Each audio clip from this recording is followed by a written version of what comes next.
Я чудак, что отправила свекрови счет за то, что она съела все на моей кухне. Мне 29 лет, моему мужу 31. Недавно мы уехали на длинные выходные.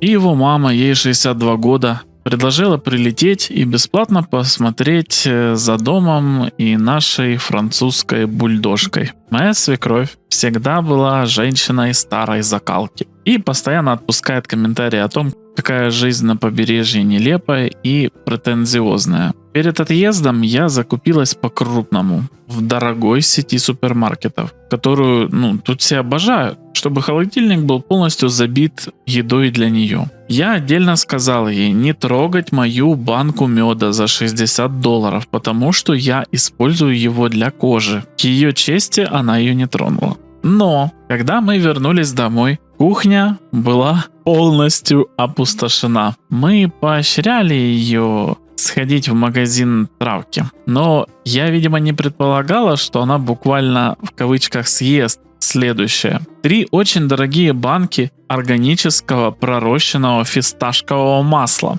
бутылку холодного безалкогольного ботанического аперитива за $48. Холодный ботанический аперитив – это освежающий напиток на основе трав, цветов и цитрусовых ягод, предназначенный для пробуждения аппетита. Всю нашу щелочную воду с хлорофилом, она стояла на верхней полке кладовки, ей пришлось лезть на стремянку, чтобы ее достать. Огромную банку органического топленого масла, порошок матча церемониального качества, 2 упаковки исландского йогурта, несколько литров сока и так далее. Из всего того, что она перечислила, я, пожалуй, только пару литров сока пил. Все остальное, что она перечислила, я даже понятия не имею, что это такое, никогда это не ел и не пробовал. Можете поделиться в комментариях, насколько это вкусно или невкусно, кто пробовал. Когда мы вернулись, она сказала «спасибо за еду» и уехала в свой отель. Тогда я еще не понимала, что она уничтожила примерно $800 люксовых продуктов. Когда я начала осматриваться на кухне, меня просто прорвало. У меня в телефоне есть приложение для выставления счетов, и я отправила ей PDF-файл, например, на $600. Честно говоря, я не ожидала, что она заплатит, и это было наполовину шуткой, но ее это совсем не развеселило. Муж был в ярости, говорит, что я его опозорила и должна извиниться перед свекровью. А теперь еще и его двоюродные братья и сестры из его родного штата нас высмеивают, называя ракетирами и хуже, чем мини-бар в отеле. Так вот, я чудачка, что отправила свекрови счет. Я понимаю, что, возможно, немного да, но надеюсь, кто-то скажет, что это хотя бы было оправдано. Redditor пишет: сколько стоило бы отдать собаку на передержку? Похоже, вы вышли в ноль. Зачем покупать сверхдорогие и нишевые продукты, если вы не хотели, чтобы она их ела? Да, вы чудачка. Другой реддитор пишет: честно говоря, если вы настолько богаты, что тратите такие деньги на продукты, то на что вы вообще жалуетесь? Она прилетела и сделала вам одолжение, присмотрела за вашей собакой. Вы сказали ей угощаться, она и угостилась. Вы должны перед ней извиниться. Вы чудачка. Третий реддитор пишет: да, ты чудачка. Вы потратили целое состояние, сказали ей угощаться, она и угощалась. Если бы вы хотели, чтобы она ела только хлеб с водой, нужно было так ей и сказать. Я от себя считаю, что да, она чудачка, потому что ты сама забила холодильник едой перед тем, как ты уезжаешь в отпуск. То есть ты о ней позаботилась, чтобы она что-то ела, ничего не покупала. А потом ты и выставляешь ей счет. Может быть, это нужно было говорить до отъезда. Типа, если вы хотите, ешьте, но я вам выставлю счет. Или, типа, чтобы она знала, что как бы продукты не бесплатно. Может быть, она не настолько богата, как вы, и купила бы себе какие-то более простые, более дешевые продукты, например, в том же Costco или Walmart. Я так понял, это какой-то люксовый магазин, там, где всякое там продается. Нужно же как бы делать скидку тоже, на что все люди разные. А так ты сама сделала, а потом такая: давай-ка мне теперь ты еще и заплатишь за это все. Ну, это очень, даже как шутка, это была, ну, откровенно говоря, дебильная шутка. Читаем следующую историю, это уже другой автор. Моя жена не понимает, почему мне пришлось отказаться от интима и определенных проявлений нежности, и она расстроена. Мы с женой знакомы 8 лет, и у нас есть 5-летняя дочь. Интересно, откуда, если ты отказываешься от интима с ней? С тех пор, как родилась дочь, жена потеряла интерес к кексу. По моей просьбе она проверила гормоны, но похоже, она действительно просто нормально себя чувствует, не желая этого чаще, чем раз в месяц. Даже в тот один раз, когда у нас с ней случается близость, ей нужен идеальный день. Я должен взять на себя часть ее домашних обязанностей. Приготовить ей хороший ужин, ухаживать за ней, флиртовать с ней весь день и давать много несексуальной ласки. И даже тогда это всего лишь шанс, что интим у нас случится. Иногда не случается после этого всего. Я стараюсь не показывать, но меня выматывают эти попытки создать ей настроение и быть идеальным просто ради какого-то мизерного шанса, что ей захочется меня. Я не считаю это ни реалистичным, ни жизнеспособным. Мне кажется, я делаю это не по той причине. Я не хочу изображать нежность, которая для меня не искренняя. Я хочу обнимать и держать за руку мою жену и облегчить ей жизнь, потому что люблю ее, а не потому, что мне что-то от нее нужно. Но последние несколько лет я делал это именно с тайным умыслом. Я хочу, чтобы она выбирала хотеть интима со мной, а не просто соглашалась, потому что я взял на себя кучу ответственности, обеспечивая ей подходящее настроение, без которого ничего бы не вышло. Я хочу видеть, если мы уберем со стола интим и исполнительную нежность, каков наш реальный базовый уровень близости. Я понимаю, что отзывчивое желание — это реальность, и некоторым людям нелегко проявлять инициативу. Но я не хочу каждый раз торговаться за сексуальное желание. Я хочу лучше понять отзывчивое желание, но брать на себя ответственность иначе. Я имею в виду, я не хочу быть единственным, кто отвечает за то, чтобы у нее был настоящий хороший день, чтобы ей захотелось меня. Я хочу, чтобы происходило это естественно. Например, у нее самой по себе хороший день. Я проявляю нежность, потому что мне самому от этого хорошо. И настолько хорошо, что я хочу разделить это с ней. И это, в свою очередь, пробуждает у нее желание ко мне. Короче, я не хочу это делать только для нее или только ради нее. Я пытался ей это объяснить. Она все поняла абсолютно неправильно. Вот что она слышит. Никаких ласковых прозвищ по много раз в день. Никакого массажа 2 раза в неделю. Никакого завтрака в постель. Никакого принцессинга и обеспечения ей жизни. Никакого потакания ее настроению без надобности. Я же твержу ей, что я не хочу изображать нежность. Не значит, что ее не будет вообще, или что я перестану делать для нее какие-то особенные вещи. Я просто хочу делать их по-настоящему. Вот если оно само из души идет. Разве это не делает такие моменты более особенными, если я тоже чувствую искренность? Она со мной не согласилась. Я пытался донести, что за период у нас сейчас, когда я пытаюсь управлять всем этим ради нее. И это звучит, ненормально. Я хочу любить ее просто так, как чувствую сам. И да, если это значит, что я перестану выполнять некоторые ритуалы нежности по требованию, то я это сделаю. Но в долгосрочной перспективе, мне кажется, это будет хорошим опытом.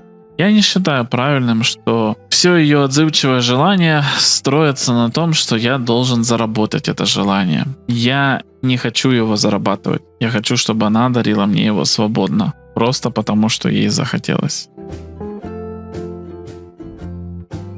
Сейчас Сейчас мы находимся с вами в месте, где мои спонсоры пролетят вот здесь вот, их ники. Спасибо вам большое, вы большие молодцы, что поддерживаете канал и облегчаете мне немножко жизнь. Вот. Поддержать канал можно по ссылкам в описании. Также можно поддержать по ссылкам в комментарии, по ссылкам в лайках и по ссылкам в подписках. Ну и в дизлайках тоже ссылки есть, и по ним тоже можно поддержать. Вот, а мы будем дальше слушать историю. Следующий пост. Не хочу, чтобы жена воспринимала детей как данность. Я не хочу, чтобы моя жена, изменившая свое решение о детях, относилась к этому как к нейтральному событию. Я ясно дал понять, что мне нужно, чтобы она дала место для моей скорби. До свадьбы мы с женой были полностью согласны в том, что хотим иметь нескольких детей. Мы обсуждали это как реальную часть нашего будущего.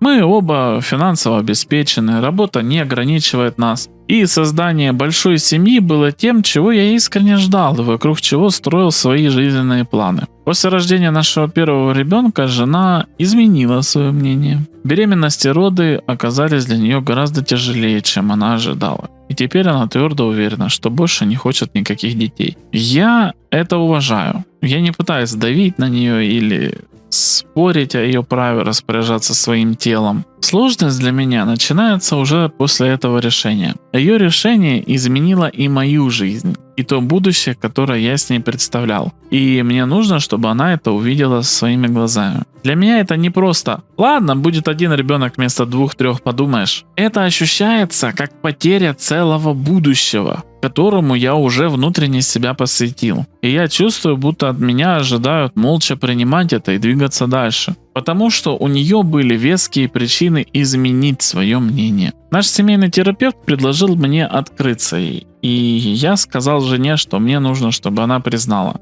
Изменив решение, она лишила меня чего-то реального. И эта потеря имеет значение, даже если она имела полное право сделать такой выбор. Я не хочу, чтобы это было чем-то, что я прокручиваю у себя в голове, пока мы делаем вид, что все в порядке. Мне нужно, чтобы мы это прожили, а не замели под ковер. Терапевт предложил жене регулярно интересоваться тем, как я справляюсь, и дать мне пространство для горя, не интерпретируя его как попытку давления или манипуляции с целью заставить ее изменить решение. Я также сказал, что раз наше первоначально запланированное будущее не состоится, мне нужно, чтобы новое будущее активно включало в себя вещи, которые придадут моей жизни тот смысл, который я связывал с большой семьей. Не абстрактные идеи когда-нибудь, а реальный приоритет. Например, я хотел бы, чтобы мы были глубоко вовлечены в жизнь наших племянников. Регулярно интересовались, помогали с учебой, были настоящей поддержкой, а не просто виделись на праздниках.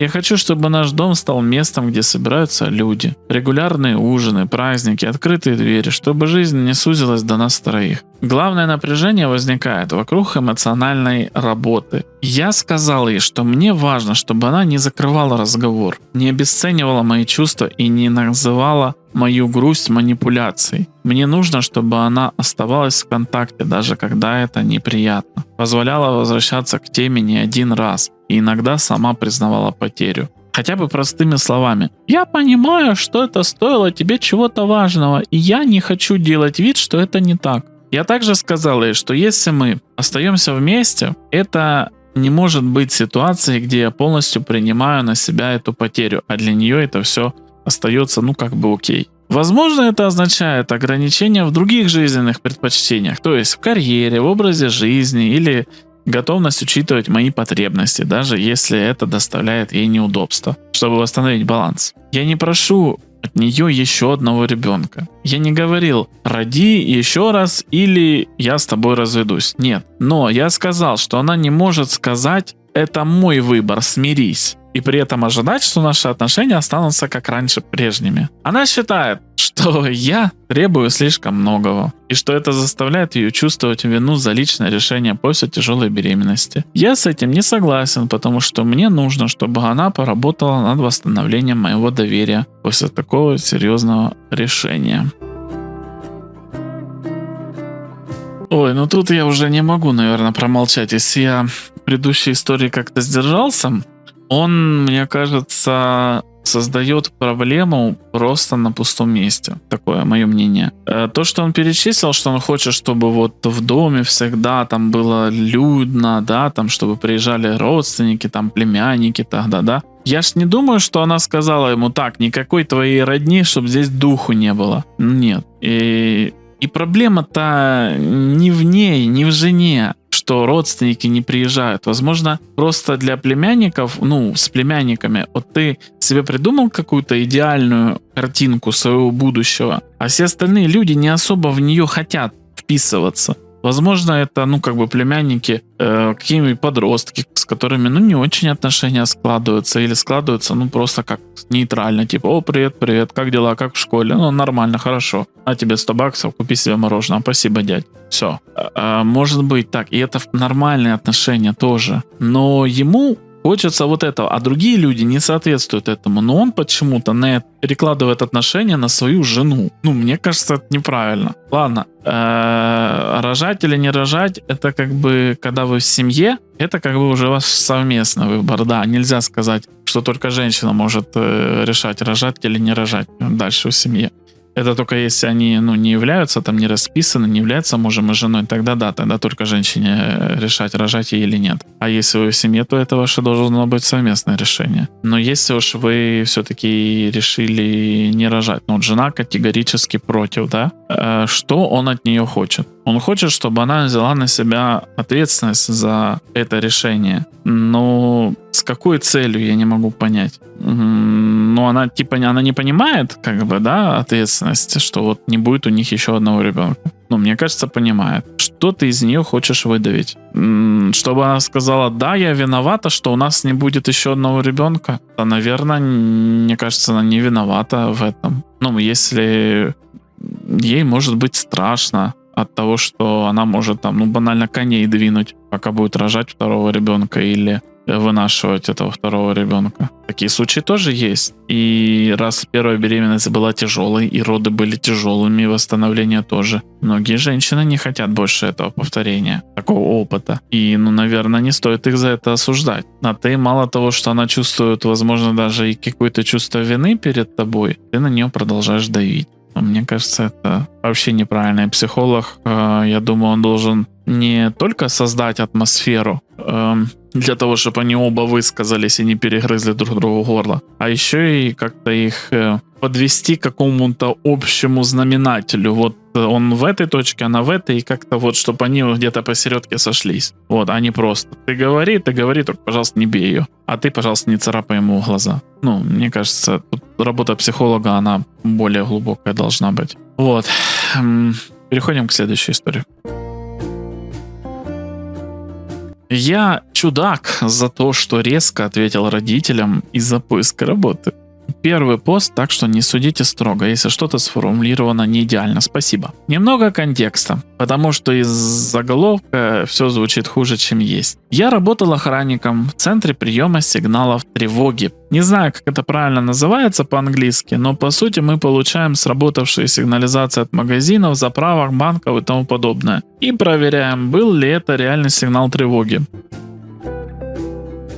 Ну, короче, это обычный ЧОП, ну, частное охранное предприятие, где там служба по там быстрого реагирования или сверхбыстрого реагирования сидит на мониторах, на всем остальном, в случае чего быстренько грузится в машину и прибывает на вызов, ну, по автоматическому сигналу. Ну, и осматривают там помещение на предмет проникновения и так далее, и вызывают полицию. Ну, это у нас такое распространено. Кто владел каким-то бизнесом, это знает по-любому. И это было ужасно. Мой начальник — лживый придурок, который сразу же проигнорировал две единственные просьбы, которые я озвучил на собеседовании. Я попросил не звонить и не писать мне в выходные дни, чтобы вызвать на смену. И никогда не переводить меня на ночные смены. Первый же день он попросил меня выйти на другое место на следующий день, а потом заставил месяц работать в ночную смену под предлогом обучения нового сотрудника. Там было еще много всего, но это долгая история. В итоге Я подал уведомление за 12 дней и планировал уйти в конце прошлого месяца. Мои родители очень традиционно относятся к работе. Они считают, что работа — это то, что наполняет жизнь, и что обязательно нужно иметь стабильную, обычную работу, чтобы быть счастливым. Когда они узнали, что я ухожу, сразу начали спрашивать, какие у меня планы дальше. И это нормально. Я сказал, что у меня есть знакомый, который может помочь с вакансиями. И что есть информация о наборе в другую компанию с похожим профилем. Но в первый же день после увольнения они начали давить на меня. Когда ты им позвонишь? Есть какие-нибудь новости? Ты отправил резюме в другие компании? Каждый день, по нескольку раз в день, оба бесконечно меня донимали. Хотя я четко им сказал, что я хочу дождаться выплаты расчета. Компания до сих пор задерживает мне деньги. В какой-то момент я сорвался и резко ответил маме. Они работают в разные смены и не пересекаются с папой днем. Она очень разозлилась. Назвала меня бездельником и сказала, что я просто не хочу работать и собираюсь вечно сидеть на их шее. Ну так что, как вы считаете, я чудак? Тут есть небольшое обновление в тексте поста, и я его зачитаю после всех комментариев.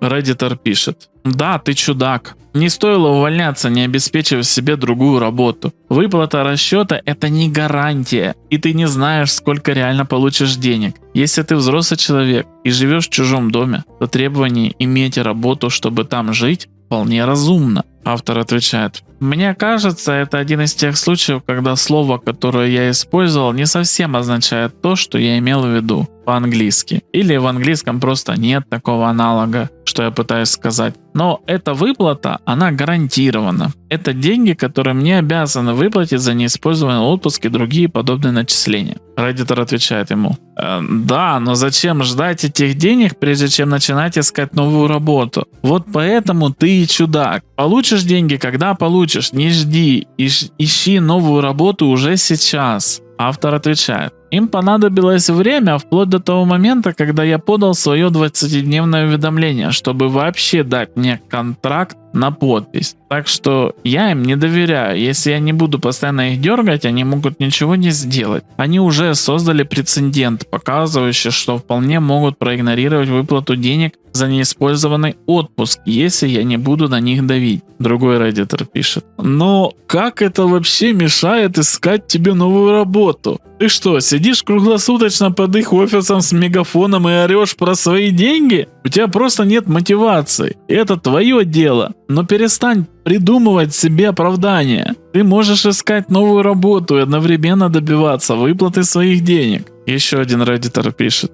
если ты самостоятельный, живешь отдельно и сам оплачиваешь свои счета, тогда все нормально. Но если же за все платят родители, то да, ты чудак. Автор отвечает: это уже отдельная история. Мы с сестрой сейчас не можем себе позволить съехать от них, потому что аренда в моей стране просто безумно дорогая. Но при этом, когда мы предложили финансово участвовать в расходах, мы попросили их немного смягчить свое поведение. Мой отец часто кричит даже в обычных разговорах и вообще очень конфронтационный. И они отказались брать деньги именно по этой причине. Если бы я мог съехать, я бы съехал, но на данный момент я просто не могу себе этого позволить. Redditor пишет: ты чудак, тебе 26 лет, ты уволился, не найдя другую работу. И по твоему тону складывается ощущение, что ты считаешь работу чем-то необязательным. Если только у тебя нет трастового фонда, тогда иди и пользуйся им. Тебе нужна работа. Перестань жить за чужой счет и наконец повзрослей. Другой Redditor пишет: ты чудак по нескольким причинам.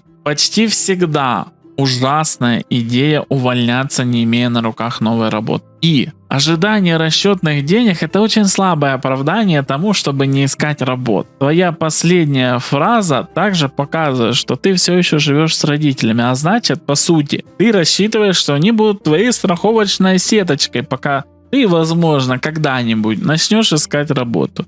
И ты пытаешься представить это так, будто у них какая-то странная установка: работа — это жизнь. Но дело не в этом. Они говорят тебе, что нехорошо просто взять и уволиться, а потом ожидать, что они будут оплачивать твою жизнь неопределенно долго. Я не знаю, сколько тебе лет, но я предполагаю, что ты молод, хотя уже взрослый. А быть взрослым — это значит нести ответственность за свою жизнь. Ты принимаешь безответственные решения и перекладываешь последствия на других. Это совершенно не окей. Раз вы с сестрой не можете позволить себе съехать по отдельности, может, сработал бы вариант снять жилье вместе с ней? Автор отвечает: она по сути идеальный худший сосед по квартире. У нее стабильная работа, и у нее уже было как минимум 2 возможности съехать. Она не воспользовалась ими по самым глупым причинам. Ступеньки на лестнице слишком высокие, а также фасад дома выглядел грязным, ну и тому подобное. Она зациклена на себе, нарциссична и очень низкого мнения обо мне, так что жить с ней было бы еще хуже, чем оставаться у родителей. Все остальные комментарии автора очень заминусованы, а остальные комментаторы просто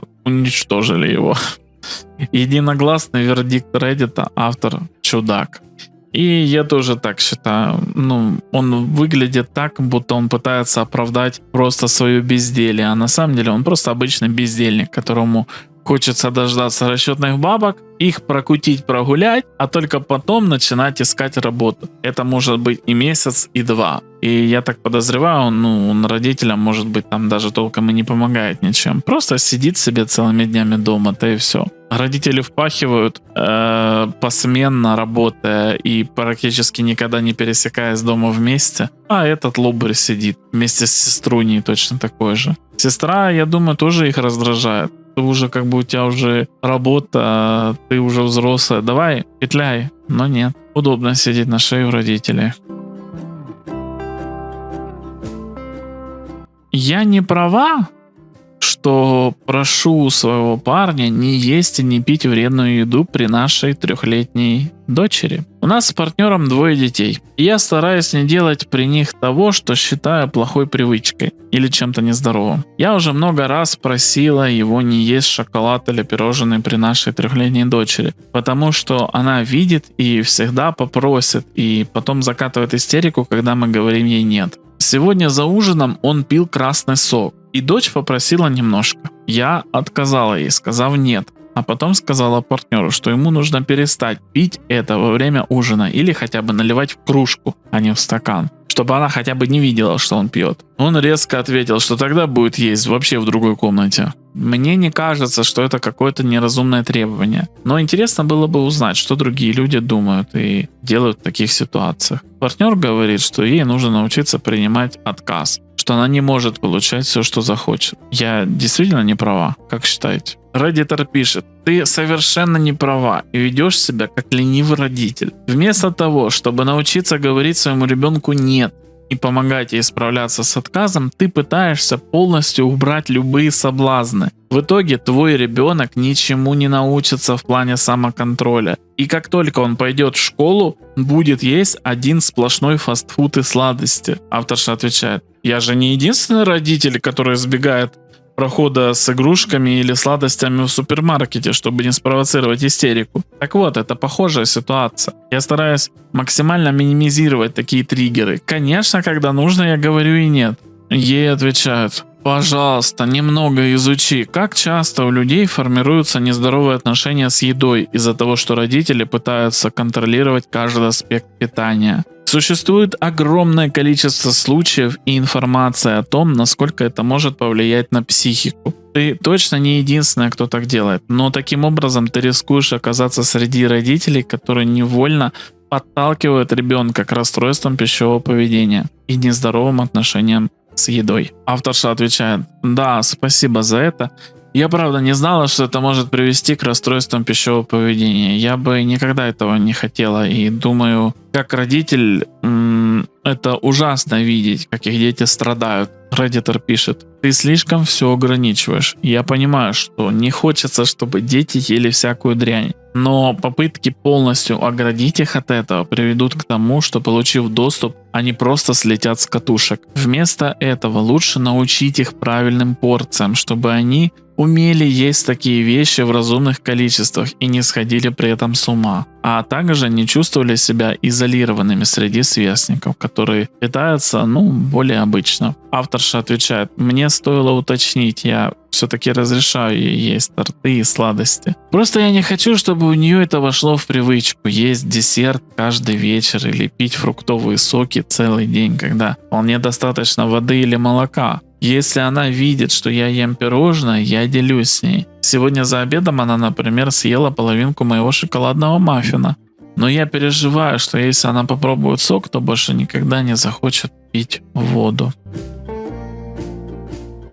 В принципе, согласен, наверное, тут со всеми. Как с ней, так и с комментаторами. Ребенок однозначно должен знать слово «нет». И в раннем возрасте это именно тот возраст, когда ему это нужно научить. Потому что если уже когда ребенок будет выше тебя, и ты ему скажешь нет, и он просто-напросто возьмет и сделает банально потому, что он уже сильнее, чем ты. Это уже не тот возраст, когда нужно будет учить нет. Уже как бы в живых остаться. Авторша, да, она должна объяснять. Но она не только должна говорить нет, она еще должна объяснять, почему типа вот это вот нельзя, а почему взрослому можно. Плюс можно как бы саботировать этот процесс, поделившись чем-то менее вкусным, но выглядим чем так же, чтобы ребенок как бы думал, что фу, это невкусно, не буду это есть. Вот. Ну, это работает с такими вещами, так как, например, там горчица там, или